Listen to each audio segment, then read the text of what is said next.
Olá, bom dia para você que nos acompanha. Seja muito bem-vindo a essa edição. Estamos ao vivo, são 10 horas da manhã pelo horário de Brasília.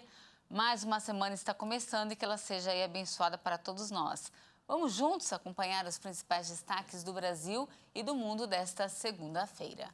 Damos início a essa edição falando de saúde. São Paulo registrou a segunda morte por varíola dos macacos. No início do mês, o Ministério da Saúde recebeu a primeira remessa de vacinas com quase 10 mil unidades. A Secretaria de Estado da Saúde de São Paulo comunicou neste domingo a morte da segunda pessoa por varíola dos macacos. O paciente de 36 anos era natural de Santos e tinha comorbidades. Ele estava internado em Praia Grande desde o início de setembro. No país, há 8.652 casos confirmados da doença, de acordo com dados do Ministério da Saúde. Com mais esse óbito, o Brasil chega a 7 vítimas da doença. Minas Gerais tem 3, Rio de Janeiro 2 e São Paulo as outras 2 mortes. Só em São Paulo são somados mais de 3.900 casos, segundo a pasta da Saúde.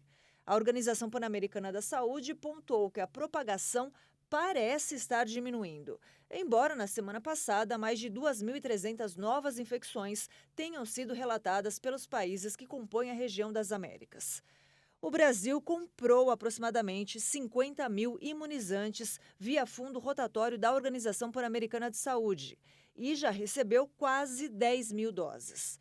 Os próximos lotes devem ser entregues até o fim de 2022. Mudando de assunto, a Defesa Civil do Paraná informou que mais de 35 municípios foram afetados pelas fortes chuvas que atingem o estado desde a semana passada. De acordo com o último balanço divulgado pelas autoridades, pelo menos 5 mortes foram confirmadas. Ao todo, quase 15 mil pessoas foram atingidas pelos temporais e dezenas estão desabrigadas. Entre as localidades mais afetadas estão os municípios de 2 vizinhos, Francisco Beltrão e Pato Branco. De acordo com o governo do estado, a população das regiões atingidas já está recebendo auxílio das forças de segurança. E ainda falando do tempo, volta aqui para 3, as temperaturas devem aumentar ao longo da semana e isso pode contribuir para o aumento das chuvas e os raios.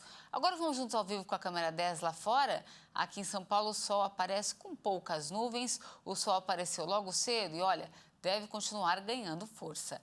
De volta comigo, vamos aqui no telão conferir a previsão para algumas cidades do país.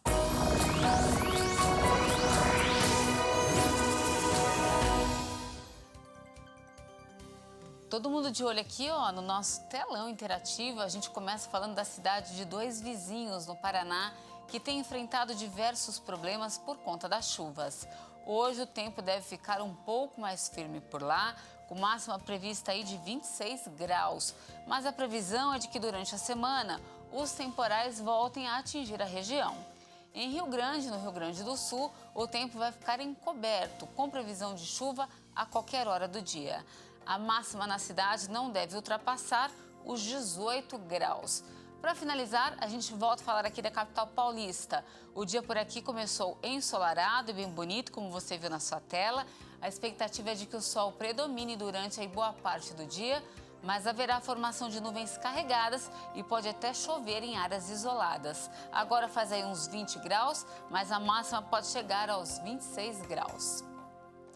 No destaque internacional, o presidente chinês pediu unidade, defendeu sua política de combate à Covid-19 e tratou de temas delicados como Hong Kong e Taiwan. Tudo isso na abertura do 20º Congresso do Partido Comunista do país. Vamos ver.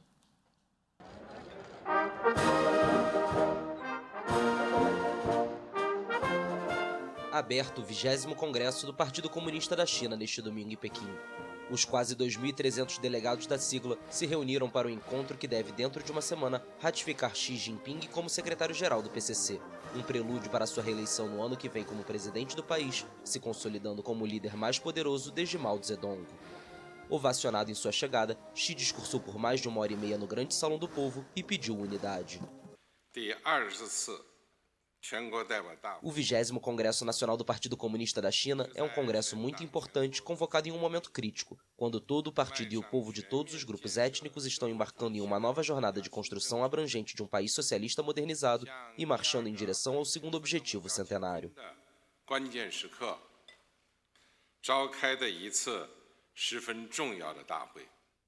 A gestão da pandemia, com uma política restritiva de Covid-0 ainda em vigor e seu impacto econômico também foram abordados.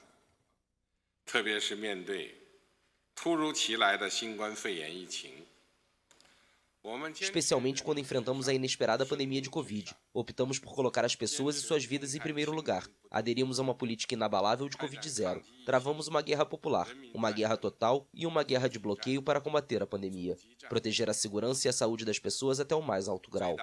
Alcançamos resultados positivos significativos na coordenação da prevenção e controle de epidemias, com desenvolvimento social e econômico.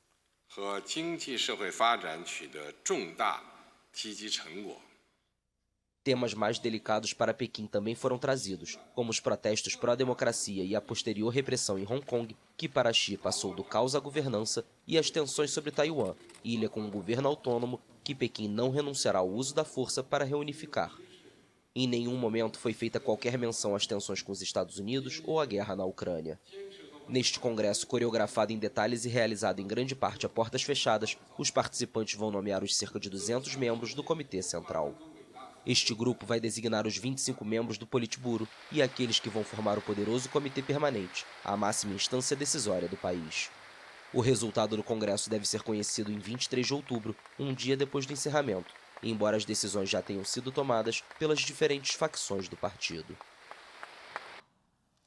E antes de encerrar, falamos de esporte. O assunto é a Copa do Mundo. O Catar informou que já foram registradas até agora mais de 1,5 milhão de solicitações de um cartão, que é o visto para permanecer no país no período do evento. Vamos ver. Mais de 1,5 milhão de solicitações para obter um cartão Raia foram registradas no Catar. Segundo o Centro de Serviços do documento, que serve como visto de entrada e permanência para participar da Copa do Mundo de 2022, entre 1,5 e 1,7 milhão de pessoas fizeram a solicitação pela internet. O cartão é obrigatório para todos os não residentes que pretendem viajar para o país a partir de 1º de novembro. O pedido só pode ser feito após a compra de ingressos para assistir a jogos de futebol e reserva de alojamento. O Raia também permite aos titulares o acesso gratuito aos transportes comuns, assim como a algumas fanzones. Para lidar com o fluxo de fãs de futebol, o Catar vai fortalecer sua capacidade aeroportuária e instalações de fronteira terrestre. A Copa do Mundo começa no dia 20 de novembro, com a partida entre os donos da casa e a seleção do Equador. Não temos mais tempo, essa edição fica por aqui, mas eu volto às 11 da manhã falando de um remédio usado para diminuir o excesso de açúcar no sangue, que pode reduzir o risco de demência. Agradeço demais a sua companhia. E olha, tem eu ainda aqui te esperando. É daqui a pouquinho, claro que você não pode perder. Até mais.